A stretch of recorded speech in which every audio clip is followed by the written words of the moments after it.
tudo bem com vocês? Mais uma vez nós estamos aqui para pensar a Bíblia e estudar a Bíblia juntos. Que bênção isso, né? Hoje nós vamos começar um novo estudo que tem como título As Raízes da Nossa Fé. E é um estudo que nós vamos fazer na escola dominical da Igreja Metodista de Biporã. Então nós estamos começando hoje, são várias lições também, são 21 lições, que nós vamos fazer então os vídeos, você pode acompanhar por aí, ok? Primeira lição, nós vamos falar sobre a Bíblia. E a primeira coisa que eu quero fazer é perguntar para você o que é a Bíblia para você. Porque assim, a Bíblia, tem muita gente que fala assim, é só um livro, são homens que escreveram. E faz parte da nossa fé a gente localizar e dizer assim, eu creio na Bíblia, porque eu escolhi crer na Bíblia, porque ela é a minha regra de fé e prática. Não existe discussões a esse respeito, porque isso é uma questão de fé. Então o primeiro ponto que eu quero deixar com você é que se você crê que a Bíblia é a palavra de Deus, e eu creio que a Bíblia é a palavra de Deus, e Deus fala comigo através dela todos os dias, é a revelação de Deus para mim, eu tenho que manter isso muito claro na minha mente. Tem pessoas que não vão concordar com isso, que vão achar que não é isso, mas ok, por isso. Mas se eu tenho isso firme no meu coração, eu leio a Bíblia todos os dias, e todo dia Ele me dá direção, me dá sabedoria, me dá graça, me anima, me fortalece, me corrige, me repreende. E então assim, essa é uma questão de fé. Então pense aí o que é realmente a Bíblia para você. A Bíblia é o meu alimento diário. Se eu não leio a Bíblia, eu fico com fome, eu me sinto sedento, eu me sinto com fome mesmo, eu sinto meio desnutrido, desnutrida se eu não leio a palavra de Deus todos os dias. Então, o que é a Bíblia para você? Pense nisso um pouquinho, o que é a Bíblia para você. Enquanto isso, nós vamos procurar aqui na Bíblia, 2 Timóteo 3, verso 14 a 17. 2 Timóteo 3, 14 a 17 diz assim: quanto a você, o apóstolo Paulo está falando a Timóteo, que é um filho dele na fé, que está à frente da igreja de Éfeso. Quanto a você, Timóteo, permaneça naquilo que aprendeu e em que acredita firmemente, sabendo de quem você o aprendeu, e que desde a infância você conhece as sagradas letras, que podem torná-lo sábio para a salvação pela fé em Cristo Jesus.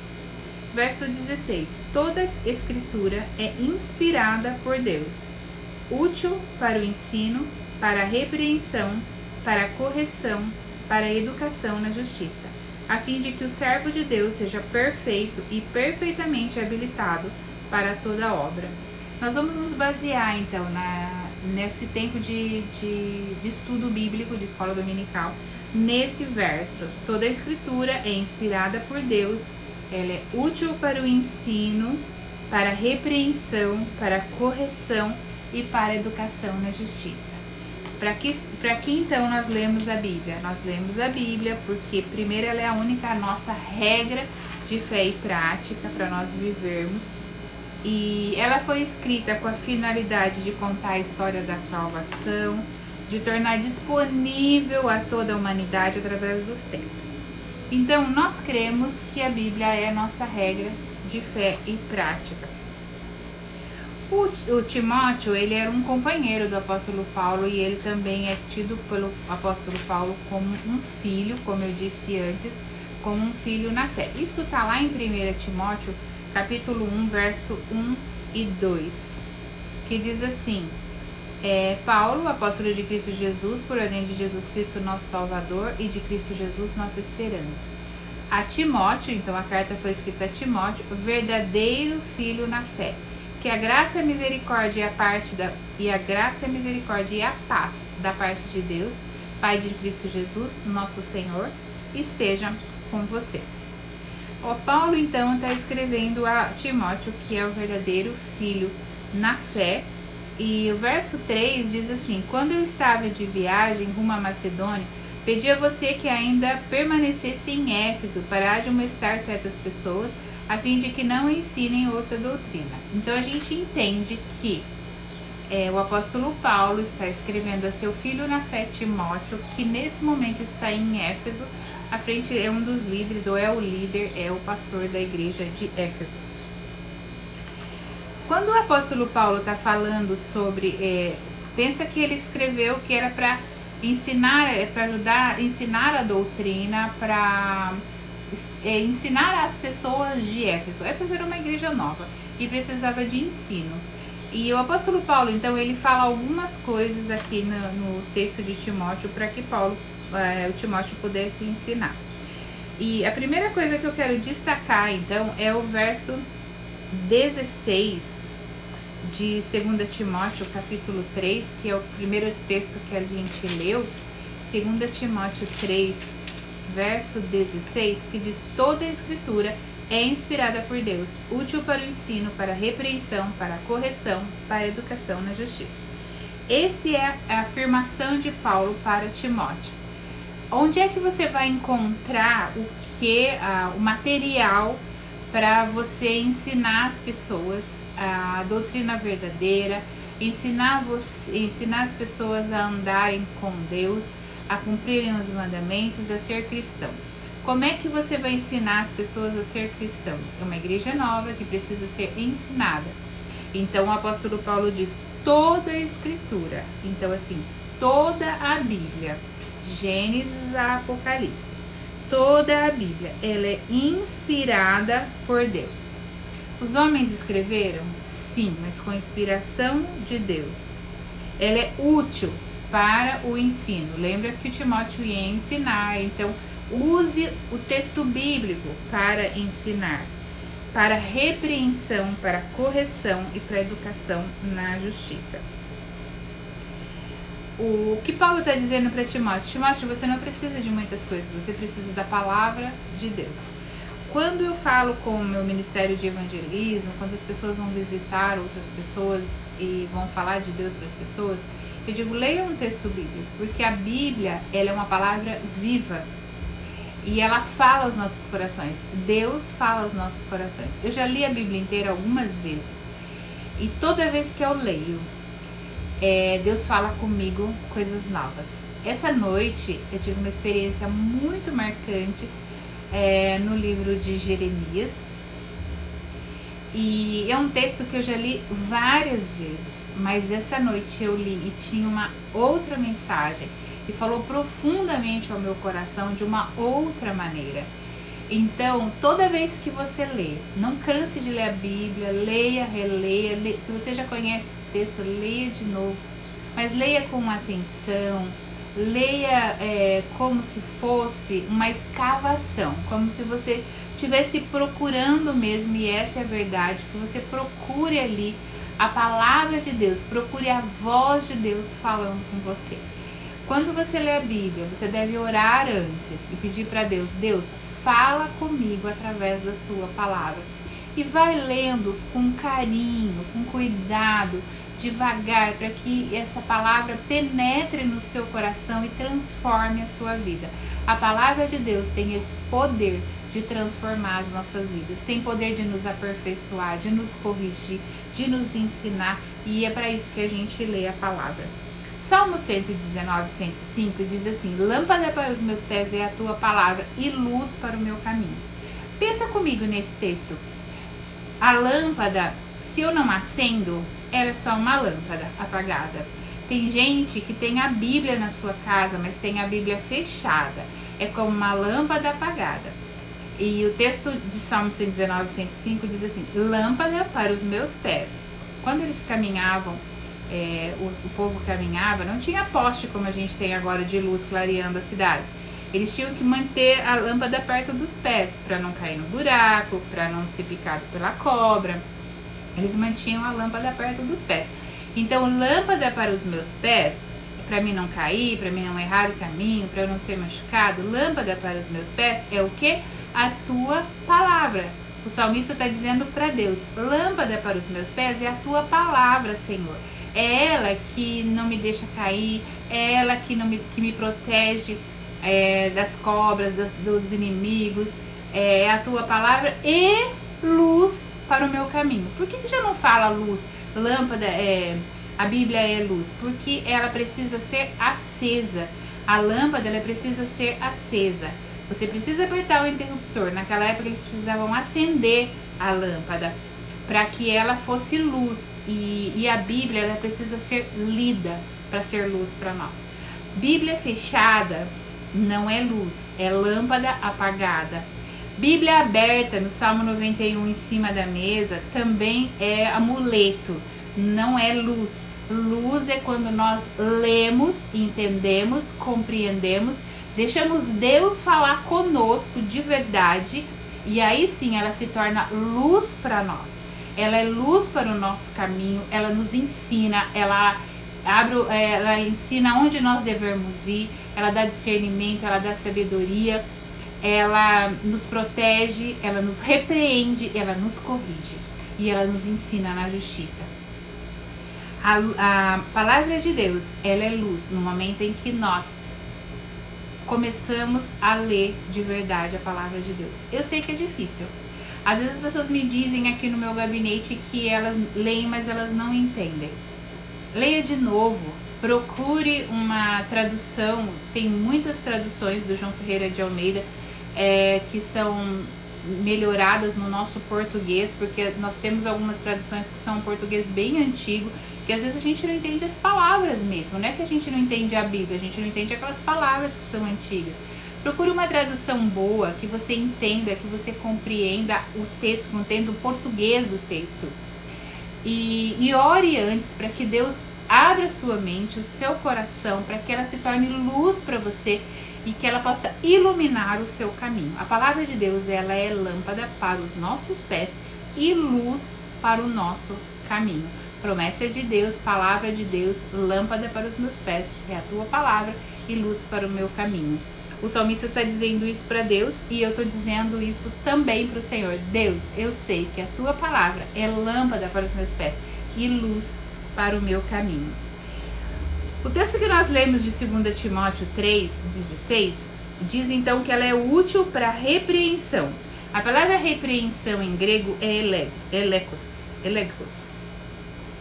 E repreensão é censura mesmo, é dizer assim, você está errado. Não tem muito como inventar a respeito disso. Você dizer assim, olha, você está indo no caminho errado. Não é uma punição, não é uma bronca. É você dizer assim, olha, você está indo no caminho errado. Sabe como você diz para o seu filho, às vezes, você não pode atravessar a rua sozinho. E se ele coloca o pezinho, né, você está segurando na mão dele, às vezes ele larga a sua mão e ele quer atravessar a rua, você diz, não é para atravessar a rua sozinho. Por quê? Porque você está dando uma bronca? Porque você é bravo? Porque você é ruim? Não, porque você está cuidando do seu filho para que ele não seja atropelado. A palavra Torá na Bíblia, ela não quer dizer lei no sentido de punição. A palavra Torá na Bíblia, ela é lei, que é os 5 primeiros livros, que é os 10 mandamentos, estão incluídos lá dentro, que é a nossa principal palavra da Torá, talvez. Ela é ensino. Então a palavra de Deus, ela vem nos ensinar, ela vem nos dizer, olha, é por aqui, não é por ali, não é o caminho. Ela vem para te ensinar o caminho sempre, para que você não caia, para que você não se machuque, para que você não sofra. E quando a gente lê a palavra de Deus, Deus vai nos instruindo a respeito de como caminhar. Então ela nos repreende? Sim, ela nos repreende. Ela nos repreende quando nós não perdoamos, ela nos repreende quando nós não amamos o nosso próximo, quando nós não doamos ou alguma coisa para o nosso próximo, quando nós não damos nossos dízimos, quando nós não damos as nossas ofertas, quando nós não obedecemos ao Senhor em todas as áreas, quando nós não temos comunhão uns com os outros, tudo isso ela nos repreende. E a palavra de Deus, ela vem para nos repreender. Quando você lê Gênesis 4, 9 a 10, Amós 5, 21, 24, Mateus 15, 7 e 8, Apocalipse 2, 16, que está a repreensão para Pérgamo, são palavras que realmente estão repreendendo o povo. E repreender é dizer, olha, você está indo por um caminho errado. Pensa numa estrada e que tem uma bifurcação. e aqui a estrada continua e aqui ela tem um buraco ali na frente. Lá tem uma placa dizendo não vá por aqui, você vai cair no buraco. Essa é a repreensão de Deus. É dizer, não vá por ali, porque aquele caminho é caminho de morte, aquele caminho você vai se acidentar, aquele caminho você vai sofrer, aquele caminho você não vai ficar bem. Quando a palavra fala não mate, quando a palavra fala não roube, não adultere, não cobice, tudo isso tem consequências. Por isso ela nos repreende, O texto também de 2 Timóteo 3,16 diz que ela é útil para correção. Correção é diferente de repreensão. A repreensão é dizer, olha, não faça isso, você está errado, é mostrar para você aonde você errou. A correção é corrigir mesmo. É você corrigir a sua rota. Por exemplo, Mateus 7, verso 1 diz, não julgueis para que não sejais julgados. Eu estou corrigindo a sua rota. Você costuma julgar as pessoas com os olhos, com as palavras, e eu estou dizendo assim, não julga mais, porque para que você não seja julgado, eu estou corrigindo a sua rota para que você ande no caminho certo.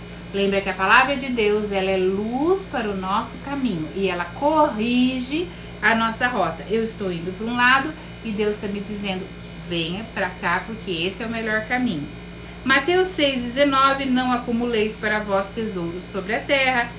Mateus 5,44, amai os vossos inimigos. Mateus 5,42, dá a quem te pede. Mateus 6,1, guardai-vos de exercer a vossa justiça diante dos homens. Mateus 6,25, não andeis ansiosos por coisa alguma. Quer uma correção melhor da nossa rota hoje do que Mateus 6,25? Não andeis ansiosos por coisa alguma. Deus tem cuidado de nós em todas as coisas. Olha Deus corrigindo a nossa rota. Você tem andado ansioso? Provavelmente. Eu tenho andado ansiosa? Provavelmente. E Deus corrige a minha rota dizendo, eu abro a Bíblia e ele diz, não andeis ansiosos por coisa alguma. Olha os pássaros, eles comem todo dia e eu dou alimento a eles. Olha as flores, olha tudo, eu cuido de todas as coisas. Olha o universo, eu cuido de todas as coisas. Eu tenho domínio sobre todas as coisas. Buscar em primeiro lugar o reino de Deus e a sua justiça. E todas as outras coisas vos serão acrescentadas. Olha, novamente Deus corrigindo a nossa rota. Você tem buscado o reino desse mundo? Você tem buscado dinheiro, fama, poder? Deus está dizendo, buscai primeiro, olha a correção da rota, buscai primeiro o reino de Deus e a sua justiça, e todas as outras coisas vos serão acrescentadas. Correção da nossa rota. A terceira coisa que fala, da terceira palavra que fala em 2 Timóteo 3,16, é útil, então, para a justiça. Quarta coisa, desculpa. A primeira, então, é útil para o ensino. Nós vimos lá, foi Paulo pedindo para Timóteo usar a palavra para ensinar. Segundo, para a repreensão, já vimos também. Terceiro, para correção, corrigindo a nossa rota. E quarto, útil para a educação na justiça. A justiça de Deus, ela excede muito a justiça humana. Jesus afirma, se a vossa justiça, Mateus 5,20, se a vossa justiça não exceder em muito a dos escribas e fariseus, jamais entrareis no reino dos céus. A nossa justiça, ela tem que exceder a justiça dos fariseus. No Sermão do Monte, proferido em Mateus 5 até Mateus 7, são 5, 6 e 7, 3 capítulos, encontra os pilares da ética e da justiça de Deus para nós, seres humanos. A justiça que ele se refere tem a ver com favor e graça de Deus. E se quisermos ser perfeitos e perfeitas como o Pai Celestial, Mateus 5,48, a misericórdia, o amor, o perdão e todo o cumprimento da lei precisam refletir o próprio Deus em nós. Como é que a gente pratica a justiça de Deus em nós? Tendo Deus no nosso coração, falando com Ele todos os dias. Vamos ver alguns exemplos. Por exemplo, os judeus, na época de Jesus, eles apedrejavam qualquer mulher que fosse encontrada adúltera ou adulterando. E tem uma passagem, né, que a gente sabe, a gente conhece, que fala da mulher adúltera e que as pessoas já estavam com a pedra na mão para apedrejá-la, e isso era a lei. A lei ordenava que se a mulher fosse encontrada adulterando, ela era para ser apedrejada. Jesus olha para eles estão com a pedra na mão, e ele começa a escrever na areia e diz para eles assim: aquele que não tem nenhum pecado, atire a primeira pedra. As pessoas começam a pensar e a pensar e a pensar, começam a deixar as suas pedras e abandonar o lugar. Jesus olha para a mulher e diz: ninguém te condenou? Vá e não peques mais. O que Jesus está fazendo ali? A justiça de Deus, a justiça de Jesus, ela é muito maior do que a justiça dos homens. O que ele fez? Primeiro, ele pediu para que as pessoas olhassem o seu próprio pecado antes de olhar o do outro. Porque como é que nós vamos julgar o pecado dela se nós temos os nossos pecados? Jesus ali perdoa aquela mulher e vai além. Ele diz para ela: vá e não peques mais. Ele dá um voto de confiança para ela, dizendo: olha, eu confio em você, que você pode ter uma vida diferente. A justiça nossa, ela precisa exceder a justiça dos homens, tal qual a justiça de Jesus excedeu a justiça dos homens. Jesus sempre foi além, sempre foi além. Ele não só cumpria por obrigação, ele ia além. Nós temos o péssimo costume de dizer assim: eu cumpro, eu não mato, eu não roubo, eu não adultero, eu dou os meus dízimos, eu vou à casa do Senhor, como se isso fosse suficiente. E Jesus diz aqui: se a nossa justiça não exceder em muito a justiça dos escribas e fariseus, jamais entrarei nos reinos dos céus. Os escribas e fariseus, eles cumpriam a lei, eles oravam 3 vezes por dia, jejuavam, davam seus dízimos, oravam no meio da praça, faziam aquilo que estava na lei. Jesus disse assim: vocês precisam ir além disso, porque vocês precisam fazer isso com amor, vocês precisam amar a Deus acima de todas as coisas, amar ao próximo como a si mesmo. Se uma pessoa passasse mal no sábado, eles não podiam fazer nada, porque a lei dizia que era dia de descanso, e Jesus diz: tem que exceder a lei, tem que ir além, tem que amar. O amor e a graça de Deus é o que vai sempre além na justiça. Por isso Jesus, ele nos chama então a ir além, no amor, na misericórdia, no perdão, para então Deus cumprir isso tudo em nós. Quando a gente se abre ao ensino da palavra de Deus, à repreensão, à correção, alcançamos então a graça de Deus. Então assim, quando a gente abre o nosso coração para ler a Bíblia, lembra que eu falei lá atrás, para a gente orar, ler a Bíblia com o coração aberto, para Deus transformar, tirar aquilo que está dentro do nosso coração e ir transformando. Quando a gente se abre a isso, Deus vai transformando o nosso coração, e a nossa justiça vai além e começa a ser parecido com Jesus. A Bíblia nos ensina, então a gente viu, nos repreende, nos corrige, nos educa na justiça para colaborar com a nossa perfeição e espiritualidade genuínas e nos habilitar à prática de toda boa obra. 2 Timóteo 2,17. Vamos ler esse texto? 2 Timóteo 2,17. Além disso, 2 Timóteo, vamos ver direitinho esse texto. 2 Timóteo, capítulo 2, verso 17. Acho que não é esse texto, não. Vamos ver de novo aqui.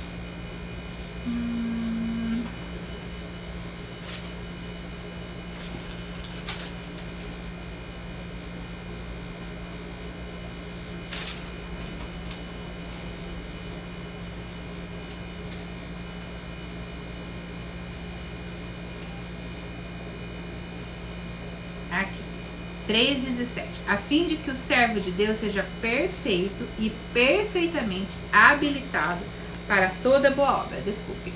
Então, assim, para que é que a gente estuda a Bíblia e que a gente lê a Bíblia? Estuda mesmo a Bíblia. Qual é a finalidade de nós estarmos aqui estudando a Bíblia hoje? Eu aceitei Jesus no meu coração, a salvação é de graça e Jesus já fez todo o sacrifício por mim e Ele me salvou. Quando eu falo em salvação, eu falo de salvação mesmo. Quando a gente é salvo, por exemplo, de um afogamento, a gente não tem ação, a pessoa tira a gente e Jesus nos salvou. Só que o ladrão da cruz, por exemplo, aquele que pediu misericórdia para Deus, e Jesus disse para ele: hoje mesmo você estará comigo no paraíso. Ele já foi morar com Jesus. Mas se eu não morro imediatamente, aceitei Jesus no meu coração e eu não morri ainda, eu estou aqui caminhando, eu preciso aperfeiçoar a minha salvação. Eu preciso crescer, eu preciso ficar parecido com Jesus. Eu preciso carregar o nome de cristão e não envergonhar o Cristo. Porque assim, cristão é pequenos cristos. E a gente não pode envergonhar o nome de Jesus. E a gente quer muito. E eu penso que isso é um motivo de gratidão. Eu buscar a Deus e querer melhorar todo dia. Eu não sou perfeita, você não é perfeito, a igreja do Senhor não é perfeita. Tem uma placa nas nossas costas dizendo: olha, estamos em obras, estamos sendo transformados. Mas é necessário que a gente seja transformado e busque na palavra aperfeiçoamento todos os dias. Todos os dias nós lemos a palavra e ela nos ensina, ela nos repreende, ela nos corrige, ela nos ensina para a justiça. E assim nós vamos crescendo e ela vai nos transformando. E conforme 2 Coríntios 3,17, para que é que eu estou estudando? Para que é que eu estou me aperfeiçoando? A fim de que o servo de Deus, eu e você, seja perfeito e perfeitamente habilitado para toda boa obra. Eu preciso ser habilitada, eu preciso ter habilitação para a boa obra de Jesus. E isso eu busco aonde? Na palavra. Repetindo então o verso 16 e 17. Toda a escritura é inspirada por Deus, é útil para o ensino, para a repreensão, para a correção, para a educação na justiça. A fim de que? Para que tudo isso?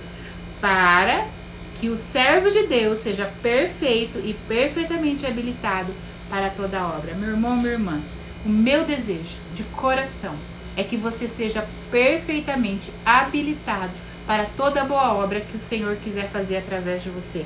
E para isso é muito importante que você leia a sua Bíblia, que você ore, que você busque que o Senhor, permita que o Senhor te repreenda, permita que o Senhor corrija o seu caminho, permita que o Senhor te ensine, permita que o Senhor te ensine na justiça todo o tempo, que Ele eduque você para a justiça dEle, para a graça de Deus, para o amor, para o perdão, para a misericórdia.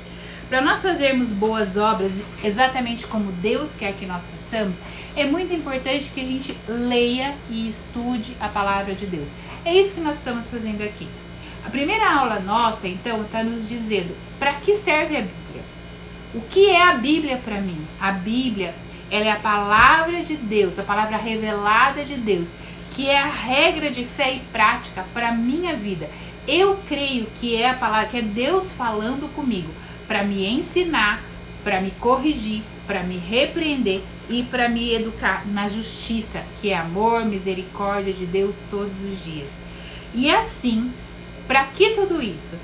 A fim de que o servo de Deus, eu e você, a serva de Deus, eu e você, seja perfeito e perfeitamente habilitado para toda boa obra. Essa é o nosso livro, esse é o nosso trabalho, é estudar a palavra de Deus para que a gente possa crescer, crescer e crescer. Amém? Que Deus te abençoe. Eu vou orar com você, que eu quero muito no meu coração te incentivar a ler a Bíblia todos os dias, porque isso traz uma alegria e uma paz ao nosso coração maravilhosa e nos ensina todos os dias. A lição de domingo que vem é a lição número 2, que se chama O Deus Trino. Vamos estudar sobre a Trindade. Eu espero você, então, a semana que vem para a gente estudar sobre o Deus Trino, a Trindade, Deus Pai, Deus Filho e Deus Espírito Santo. Você vai entender um pouco melhor sobre isso, eu tenho certeza disso. Que Deus te abençoe muito e é um prazer muito grande estar aqui com você. Vamos orar? Deus, eu quero te agradecer por esse tempo precioso em que nós falamos sobre a Tua Palavra.